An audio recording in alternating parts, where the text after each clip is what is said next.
Hey there, everybody. Today we've got a special guest. We've got Julian, who is the co-founder of CNL Cycles as well as Bassi Bikes. And he is here on the bike tour with three of his other friends. You guys are doing this cool sounding trip from Girona all the way to Marseille, France. And you're picking up your bike.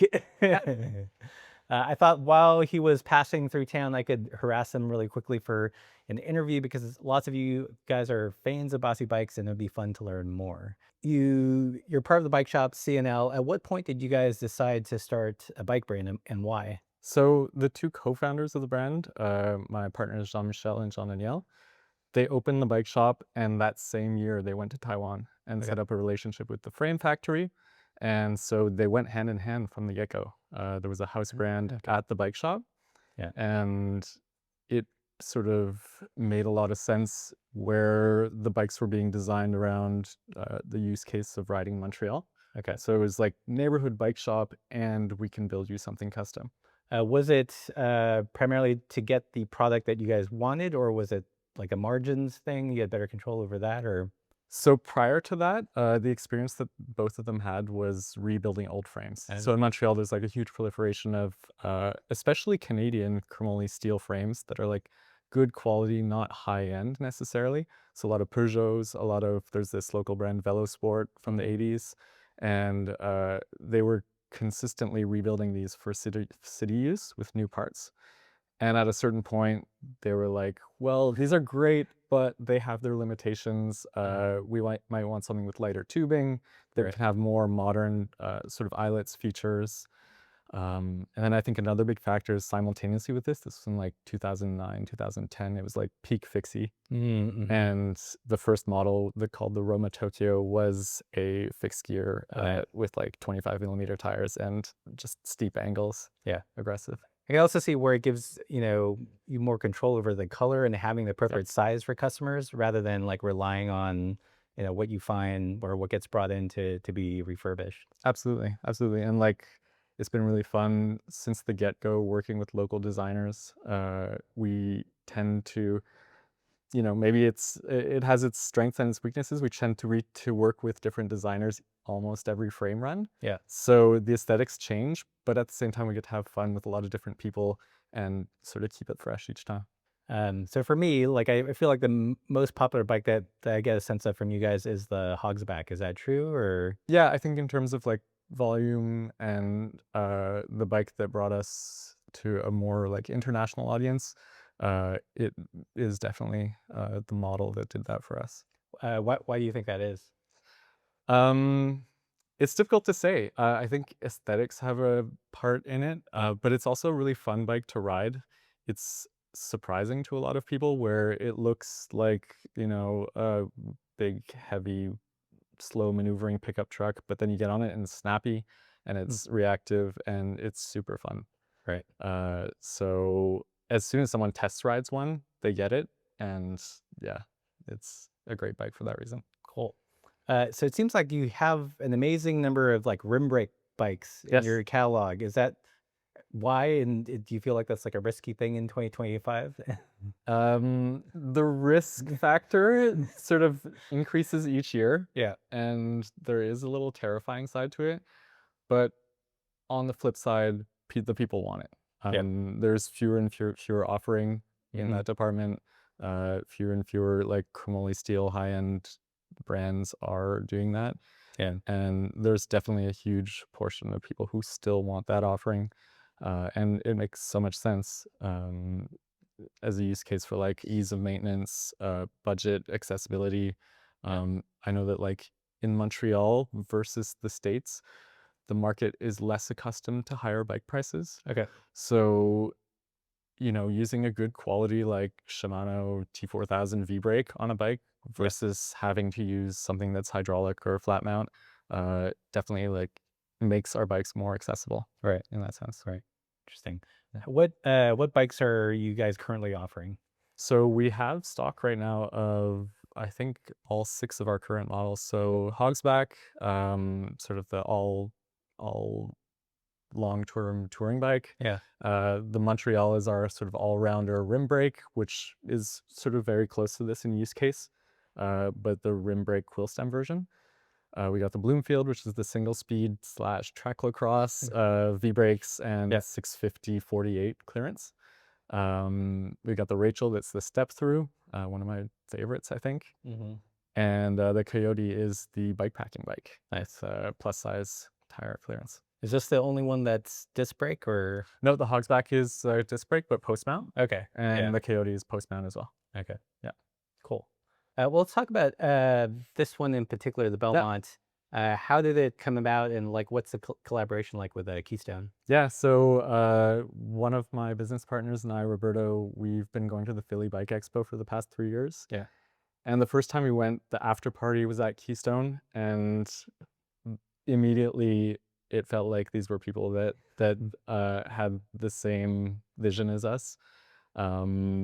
Super nice. We became friends. We saw them sort of outside of the official show context, and yeah, it just made us want to work with them. Yeah. In whatever that looked like, and that was like 3 years ago, I think now. Okay. And we started talking, and at one point, the idea came up that there was definitely a possibility that we could do a bike with them. So we landed on this design, and that's sort of because of their identity as a shop. This bike has a lot more to do with their history as a shop than ours, I think. Okay. Because they are a very randonneuring forward shop, at Yeah. least in their own personal interests and a bunch of their clientele. A bunch of them have ridden Paris, Mm-hmm. and they do a lot of rides around the Northeast and East Coast of the States as well. Right. So comfort is super important there. We got a shortish top two, we got tall stack. Mm-hmm. The internal routing for dynamo lights was sort of like their dream feature on a rando bike. Yeah. So yeah, a lot of the design cues come from them, but then it makes a lot of sense with what we're doing at Bassi, where it's super versatile, it's comfortable, it's designed around durability, and touring is a huge part of our business. So being able to take it on tours like I'm about to do is super important for us too. Totally enjoyed my time with it. Like, it fit me like a glove, and it has all like the little things I love in the bike, like the versatile mounting. It's clean. Usually not a fan of internal routing, but this was like just enough internal routing. It's but still easy to work on because of everything else. The Geo, it's not super long on the back, so it still has a little bit of a snap. And it feels alive. I love the 650B tires, the fender mounting. It's like if I could design a bike in my head as like the ideal like utilitarian long day ride bike, it would be this essentially. Love to hear it. Yeah. How has it been selling? Good. Yeah. Great. Yeah. We have, so our sales at the shop sort of split 1/3 between frame only sales. Mm-hmm. We also do stock builds. So the stock build for this bike is really cool. It's similar to this. It's sort of based on this. We have microshift 2x9 sword. Stock build, what's going to be different is you'll have Gravel King tires. We're using a VO Nouveau Randonneur handlebar. Yeah. But yeah, like super good value for that stock build. And then the third segment of people that we sell this bike to are custom builds. Okay. So that's for people who want, I don't know, like we have Growtac drifters at the shop. That's the sky's the limit build. Absolutely. Yeah. Absolutely. Tell me about this thing. Shoulder strap has always been a signature of Bassi since day one. Yeah. The first frame had this, and we've continued ever since. What it's for is in Montreal, there's characteristic architecture that is these cast iron or wrought iron spiral staircases to get up to your apartment. Ah, okay. So it's really a tight squeeze. No one wants to leave their bike outside because bike theft is pretty rampant. Right. And so this shoulder strap makes going up that tight spiral really, really, really easy. And we stuck with it. That makes sense. Yeah. It's nice for other stuff too. Yeah. You just need a version with like that little tiny frame bag or something. Yes, absolutely. Calling out frame bag makers. We need this. Yeah. Other things I noticed about this bike is you've got some Bassi branded parts. Like, how long have you guys been doing that? Also since the beginning. Okay. Yeah, for some stuff, like I think especially quill stems, it's made a lot of sense for us to work with factories in Taiwan. Yeah. Rather than getting aftermarket stuff, because it's important for us to be able to offer compatible parts with our frames. Mm-hmm.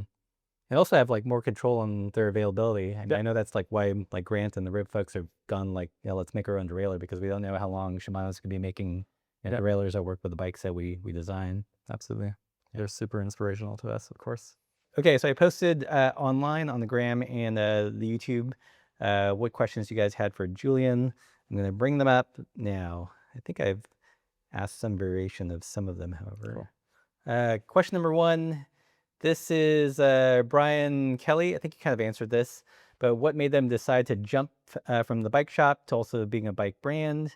Was it one thing in particular? And what's been the most difficult component to add your own bikes as their offerings? The most difficult component to Is it hard? I guess the question's like, is it hard juggling both like yeah. Bossy the brand and the bike shop? There's been difficulties in like warehousing space, Okay. because we have to do runs of, minimum 100 frames and we have a couple models. Right. So to have a conventional bike shop with that, with stocking all of the sort of repair and retail parts at the bike shop Right. has been a challenge that we've sort of grown into gradually. And now we do have a dedicated warehouse space that's separate from the stores. Cool. And yeah, as I said earlier, the brands sort of started together at the same time. How long has the brand and the bike shop been around? 2009 is Okay. when it was founded. Yeah. Bike breath. Cool. As we're big we're big Bossy fans. Yeah. Would love to know what bikes inspire you. Yeah. Also, if there's ever plans for a Hogsback V2. Ooh, good questions. So what bikes inspire me? I definitely like learn a lot about design and geometry through riding other bikes Mm-hmm. and sort of long term. So the bikes that inspire me are ones that I've owned for a while. I have a Soma Saiga. Mm-hmm. I think it's a 2014 like dark green rim Yeah. brake with 26-inch wheels. And I toured a bunch on this bike. I really love it. I still have it. I ride it. Big fan of Soma. Yeah. I have an All City Log Lady as my mountain bike, which was like super niche, just offered for I think one run. Yeah. Single speed, sort of cross country geometry, pretty like racy, lightweight. Yeah. And that bike is a ton of fun. I'm always super inspired by Crumworks in Japan, tiny shop that offers like the wildest builds. Love them so much, and their new sort of bike offering is really cool. Crumworks Chunk, Yeah. step through mountain bike, Yeah. is really, really, really unique and special and beautiful. Yeah. Yeah, so those are a bunch of bikes that I like. Old mountain bikes, of course, 90s mountain bikes. Yeah. I have a hard rock as well. So what's plans for a Hogsback version 2? Hogsback V2, some people ask for through axles. That's the big maybe transition. Yeah. Maybe if we have to one day. We feel that there's a lot of bikes that have that. Yeah. The Hogsback with through axles would look a lot like different bikes that are already on the market. All right. So we think that there is like value to having quick release skewers to be able to use hubs from your parts bin, Right. to the still like the worldwide touring, having access to parts, 26-inch wheel thing Right. is still real. Yeah. I think. Yeah. So no plans for a V2. Yeah. Okay. Sorry, bike breath. Let's see. Flor del Ispens. Sorry for butchering it. Was the Space Horse an inspiration for the Belmont? We're aware of the Space Horse and how great it is. We've sold a bunch at the shop. We were an all-city dealer for sort of the last 3 years they were available. And I don't think it was an inspiration directly, but a lot of different bikes inform this geometry, and we, of course, saw that and considered it. But yeah, Cool. great bike. Ellen Dredd asks, can we expect more colorways for the Belmont? Of course. All of our bikes are going to have more colorways as they evolve and age and mature. How often do you guys like reorder frames and make changes for a model? Depends on the model. Like Hogsback will be once a year minimum. Okay. Other models are more like once every 2 years. Okay. Yeah. Cool. Javier Smith 2216 asks, any plans or recommendations for the World Cycling Championships coming in 2026 to your hometown? Oh, wow. I could make a great checklist of things to do in Montreal. There's a lot of good riding. We lead rides out of the shop. Okay. So Javier, right? Yeah. Javier can come by the shop and we'll take them out for a spin. Food scene is incredible. Cool. So yes, please reach out and we'll give you a little guide. Nice. Graham Duster asks, any plans to distribute to Europe? This is a question I'm curious about too. So you can get our frames at 2 shops in Europe. You can get our frames at La Chouette in Yeah. Paris, and you can also get them at Ace in Berlin. Okay.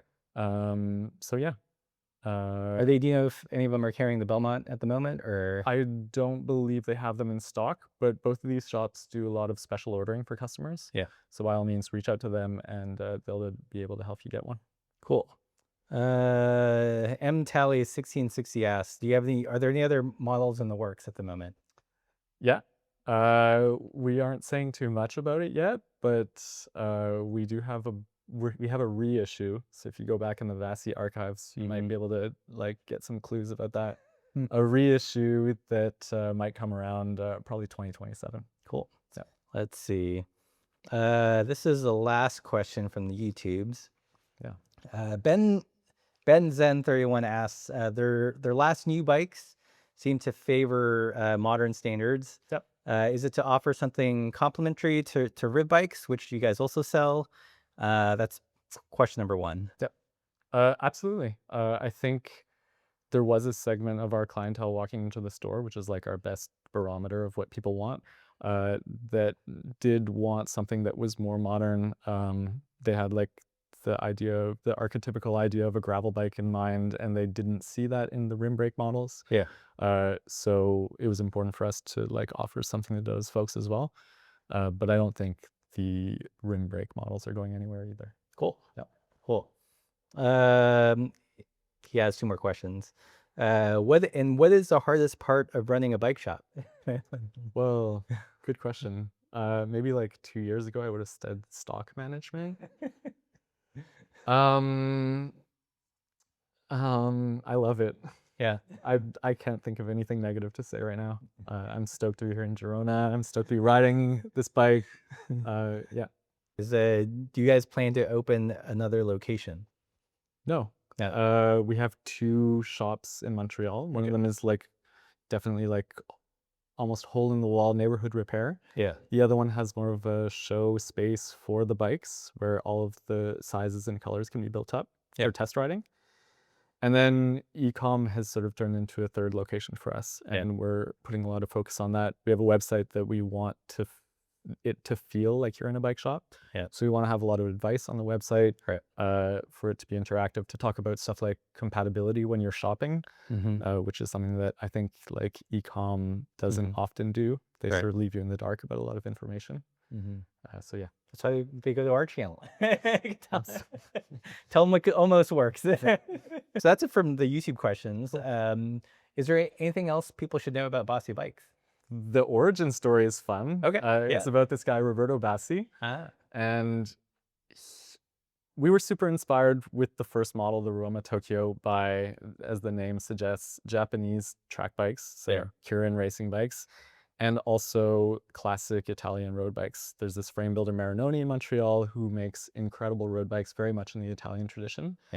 And so we like had this like idea of Japan and Italy and like what connects the two.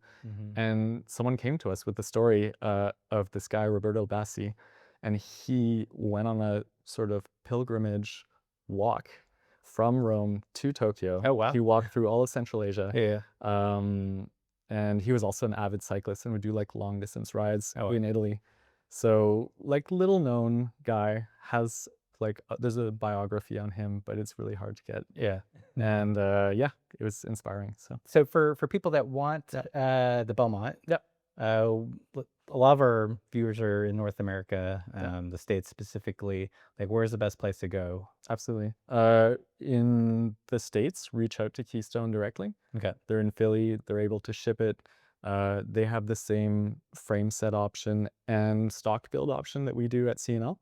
Yeah. So you can get an identical offering in the States from them. And then if you're in Canada or if you're international, reach out to us at C&L.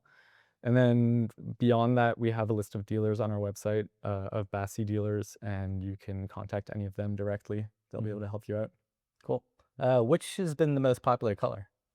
I think green. Really? I think in a middle size, there's just one or two of these left. So if anyone's got their eye on a 53 green, well, thanks so much for making the time in your bike trip through Spain and France to do this short interview. Yeah, likewise. Thanks to you, Russ. Yeah. I'm stoked that you got to ride it. Yeah, it's such a fun bike.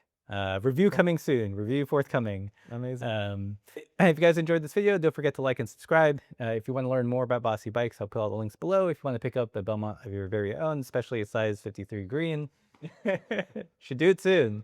Super fun meeting you. Yeah. And as always, everybody, keep the supple side down.